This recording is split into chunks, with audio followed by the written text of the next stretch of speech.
ఉన్నా ఈరోజు ఆ రోజు అశోక్ నగర్కి ఉస్మానియా యూనివర్సిటీకి పరుగులు పెడుతూ పోయినారు. డిప్యూటీ సీఎం గారు నేను అడుగుతా ఉన్నా, అయ్యా డిప్యూటీ సీఎం గారు మీరు నేను హౌస్ అడ్జన్ కాగానే పోదాం అధ్యక్ష, అశోక్ నగర్కి పోదాం, మీ ముఖ్యమంత్రి గారు వస్తానంటే వారిని కూడా తీసుకొని పోదాం, సెక్యూరిటీ లేకుండా పోదాం, మంచిగా పర్సనల్గా పోదాం, పోయి అక్కడ ఉండే ఏ ఒక్క యువకుడు ఏ ఒక్క యువతి ఏ ఒక్క చెల్లెలు చెప్పినా ఒక్క ఉద్యోగం అన్నా ఈ ప్రభుత్వం ఇచ్చిందని చెప్తే నేను అక్కడనే రాజీనామా చేసి వెళ్ళిపోతాను అధ్యక్ష. ఒక్క ఉద్యోగం రేవంత్ రెడ్డి గారి ప్రభుత్వం కాంగ్రెస్ ప్రభుత్వం వచ్చినాక కొత్తగా ఇచ్చినాము అని ఏ ఒక్క యువతి గాని యువకుడు చెప్పినా నేను అక్కడే రాజీనామా చేసి రాజకీయ సన్యాసం తీసుకుంటా అధ్యక్ష. ఒక్కరు చెప్పినా నేను చెప్తా ఉన్నా అధ్యక్ష, అక్కడే సిటీ సెంట్రల్ లైబ్రరీలో ముఖ్యమంత్రి గారికి ఉప ముఖ్యమంత్రి గారికి మా పార్టీ తరపున తెలంగాణ యువత తరపున 1,00,000 మందితో పౌర సన్మానం కూడా పెడతామని చెప్పి నేను చెప్తా ఉన్నా అధ్యక్ష. అధ్యక్ష ఈ రకంగా చెప్తాను అధ్యక్ష, 10 ఏళ్ళు కూడా ఏం చేసినామో చెప్తాను. ఇంత అద్భుతంగా అసెంబ్లీని పక్కదారి పట్టిస్తున్నారంటే ఆయన వాగ్దాటితోటి 10 ఏళ్ళల్లా మరి గత తెలంగాణ ఉద్యమంలో ఇంటికో ఉద్యోగం ఇస్తామని చెప్పి మోసం చేసి మీరు ఉస్మానియా యూనివర్సిటీకి 10 ఏళ్ళల్లో పోలేని పరిస్థితి తెచ్చుకున్నది మీరు. ఆయన చెప్పే ఉద్యోగాల కథ ఎట్లున్నదంటే కోట శ్రీనివాస్ గారి యొక్క కోడి కథ. నోటిఫికేషన్లు ఇస్తే ఇచ్చుడు, ఈసారి మళ్ళీ ఓట్లు వేస్తే మళ్ళీ తర్వాత ఉద్యోగాలు ఇస్తాం, అట్లా ఆశ పెట్టుకుంటా మీరు మోసం చేసుకుంటూ వచ్చిర్రు. మరి ఆ 34,000 ఉద్యోగాలు 10 ఏళ్ళ అధికారంలో ఉండి మరి మీరు ఎందుకు ఇవ్వలేకపోయారని చెప్తున్నా. ఎందుకు ఇవ్వలేదు? ఇంకొకటి దాదాపుగా ఈ రోజు వరకు మా నోటీస్కి వచ్చింది డబుల్ పెన్షన్స్ అంటే సర్వీస్లో ఉండి రిటైర్డ్ అవ్వడమో లేదా వాళ్ళ కుటుంబానికి వచ్చేటువంటి 20,000 1,00,000 ఇట్లాంటి పెన్షన్స్ తీసుకునే వాళ్ళు మీ హయాంలో దాదాపుగా ఇప్పటి వరకు మాకు వచ్చినాయి 5,600 లిస్టు. లక్ష్మమ్మ గారు కూడా 24,000 పెన్షన్ తీసుకుంటుంది సార్. సరే లోకల్ అధికారులు రికవరీ చేసినట్టుంది, అది మా నోటీస్కి రాలేదు. ఆమె 24,000 పెన్షన్ తీసుకుంటుంది, ఇటు 2,000 పెన్షన్ కూడా తీసుకుంటుంది. ఇంకొకటి వారు చెప్పారు ఉద్యోగులకు 2 పెన్షన్లు ఇస్తామని చెప్పారని.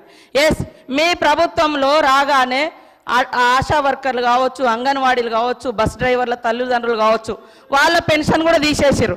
కానీ మీ నాయకుల కుటుంబాలు వాళ్ళ తమ్ములు అన్నలు వాళ్ళు తీసుకున్నారు కార్పొరేషన్ల పేరు మీద, వాళ్ళ కుటుంబంలో పెన్షన్ తీసుకున్నారు ఉద్యోగం వస్తుందని. కానీ వేరే చిరు ఉద్యోగుల యొక్క తల్లిదండ్రుల పెన్షన్ మాత్రం మీరు తీసేసారు సార్. కాబట్టి మీరు మాట్లాడేటప్పుడు వాస్తవాలు చూసుకోవాలి. ఇంకోటి మేము బాగా సంపద పంచినాం, 25,000 కోట్ల రూపాయలు హైవేలు, ఫామ్ హౌస్లకు, మరి అదేవిధంగా దున్నేటటువంటి వాళ్లకు, కష్టపడేటోళ్ళకేమో పట్టాలేదని మీరు ఇవ్వలేదు. మీరు ధరని తీసుకొచ్చి పాపం పేదోళ్ళు అనేక మందికి పట్టాలు ఇవ్వకుండా ఎవరెవరికో పట్టాలు ఇచ్చేసి సాగులో ఉన్న వాళ్ళకి పట్టాలు ఇవ్వకుండా రైతు బంధు రాకుండా అన్యాయం చేశారు. కాబట్టే గ్రామీణ ప్రాంత ప్రజలు మాకు పట్టం కట్టింది సార్. అదేవిధంగా పేదలకు ఇండ్ల విషయం మీరు ఇన్ని బిల్డింగ్ల గురించి చెప్తున్నారు, లక్షలాది మంది పేదోళ్ళకి ఇండ్లు లేక ఇబ్బంది పడుతుంటే మీరు ఏ పేదోళ్ళకి ఇండ్లు ఇచ్చిర్రు సార్? 10 ఏళ్ళల్లా ఎవరికి ఇండ్లు ఇచ్చిర్రు? కాబట్టి మీరు ఇండ్లు ఇవ్వలేదు, బంగ్లాలు చెప్తున్నారు ఓకే, బంగ్లాల గురించి చెప్తున్నారు ఓకే, పేదల బాధల గురించి కూడా మాట్లాడండి. కాబట్టి ఇవాళ అనేక అవుట్సోర్సింగ్ ఉద్యోగులకు సంవత్సరాల తరబడి నెలల తరబడి జీతాలు ఇవ్వకుండా ఇబ్బంది పెట్టింది మీరు. మేము నిజంగానే అనుకున్నాం సార్, మీరు రోజు ధనిక రాష్ట్రం బంగారు తెలంగాణ అంటే బయట నుంచి మేము కూడా అదే అనుకున్నాం, బంగారు తెలంగాణే ధనిక రాష్ట్రం అని. ఇవాళ మీరు ధనిక రాష్ట్రం ఇచ్చిపోతే మేమే మొత్తం అప్పులు చేసి ఇచ్చిన వాగ్దానాలు అమలు చేయనట్టుగా మరి మీరెందుకు అమలు చేయలేదు? మేము 6 గ్యారంటీలు ఇస్తే మేము 500 గ్యాస్ సిలిండర్ అంటే మీరు 400కే ఇస్తామన్నారు. మేము 15,000 అంటే రైతు భరోసా రైతు బంధు మీరు 16,000 అన్నారు. మరి అన్ని ఎన్నికల ముందు మీరు కూడా మేనిఫెస్టోలో పెట్టిరు. 10 ఏళ్ళు అధికారంలో ఉండి చేయలేదు, కానీ ఎలక్షన్ మేనిఫెస్టోలో మాత్రం పెట్టుకున్నారు. అంటే మీరు మోసం చేద్దామని కదా, మీకు వ్యవస్థ తెలిసి కూడా మేము బయట నుంచి మా ప్రభుత్వం ఆశతోటి నిజంగా ప్రజలకు బాగా చేయాలని మా ప్రభుత్వం ఇవన్నీ పెట్టినాం. మాకు టైం ఉంది, ఇంకా మాకు టైం ఉంది చేసుకోవడానికి. మీరు 10 ఏళ్ళలో చేయలే కదా, మీరు అన్ని పేపర్ లీకేజీలు ఇచ్చారు, ఇండ్ల పేదలకు ఇండ్లు ఇవ్వలేదు. మీరు పెన్షన్ కూడా 57 సంవత్సరాలకే ఇస్తానని మీరు గతంలో 2014 నుంచి 18 వరకు అధికారంలో ఉన్నారు. 18లో మేనిఫెస్టోలో పెట్టారు. ఎప్పుడు ఇచ్చారు? 3.5 ఏళ్ళ తర్వాత పెట్టారు. అదేవిధంగా 2000 పెన్షన్ కూడా ఎప్పుడు పెంచారు? మీరు అధికారంలోకి వచ్చినాక 6 నెలల తర్వాత పెంచారు. కాబట్టి ఇవన్నీ కూడా ఉన్నాయి. మేము అనుకున్నాం నిజంగా అద్భుతంగా ధనిక రాష్ట్రం ఉంది, రైతులకు ప్రజలకు అన్ని ఇద్దామని. కానీ 6 నెలలు సాధ్యం కాలేదు. కొన్ని మీరు రైతు రుణమాఫీ అని చెప్పి 8-10 ఏళ్ళు చేసిరు, అనేక విడతలుగా చేసిరు. మేము ఒక్కొక్కటి చేస్తున్నాం, ప్రజలు సంతృప్తిగా ఉన్నారు. కానీ బాధంతా మీకే కనబడుతుంది, 3 నెలల ఎలక్షన్ కోరికే పోయింది సార్, అది కూడా తెలుసు. కానీ పదే ఇవ్వలేదు.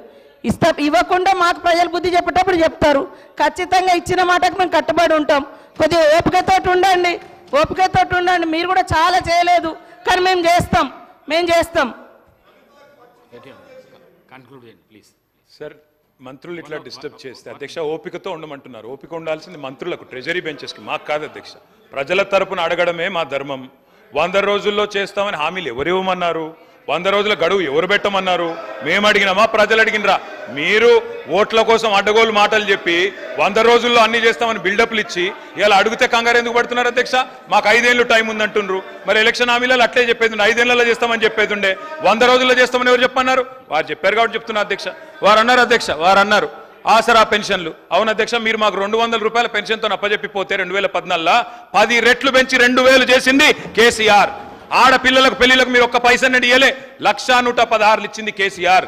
రైతులకు మీరు ఎన్నడూ ఒక్క పైసా ఇయ్యలే. రైతులకు పెట్టుబడి భారతదేశంలో స్వాతంత్రం వచ్చిన తర్వాత మొట్టమొదటిసారి 72,000 కోట్ల రూపాయలు ఇచ్చింది కేసీఆర్. అధ్యక్ష, ఏమి చేయలేదని మాట్లాడితే మాకు అవకాశం ఏంటి, ఇంకో గంటన్నర చెప్తాం. మంత్రి గారు కాబట్టి వారు ఏమైనా చెప్పొచ్చు అనుకుంటే కుదరదు అధ్యక్ష. వారు అన్నారు ఉద్యోగాలు ఎన్ని ఇచ్చారు.